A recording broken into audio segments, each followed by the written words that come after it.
बिस्मिल्लाहिर्रहमानिर्रहीम। आज इंशाअल्लाह आपके सामने अज़ीम और नमूना नाम का माना बयान किया जाएगा और इन नामों की निस्बतें क्या हैं वो भी इंशाअल्लाह बयान की जाएंगी। हज़रत अबू दरदा रज़ियल्लाहु ताला अन्हु फरमाते हैं कि रसूलुल्लाह सल्लल्लाहु ताला अलैहि वसल्लम ने फरमाया कि क़यामत के दिन तुमको तुम्हारे नाम और तुम्हारे बापों के नाम से बुलाया जाएगा, लिहाजा अच्छे नाम रखो। नमूना नाम का माना है बरकत वाली।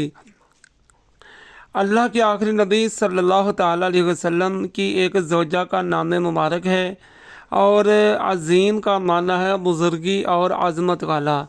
ये हमारे नबी करीम सल्लल्लाहु ताला अलैहि वसल्लम का सिफाती नाम है। तो इन नामों की बड़ी बरकतें हैं। आप अपने बच्चों के नाम ये रख सकते हैं। अगर किसी के बेटा पैदा हो तो उसका नाम अज़ीम और बेटी पैदा हो तो नमूना नाम रखा जा सकता है।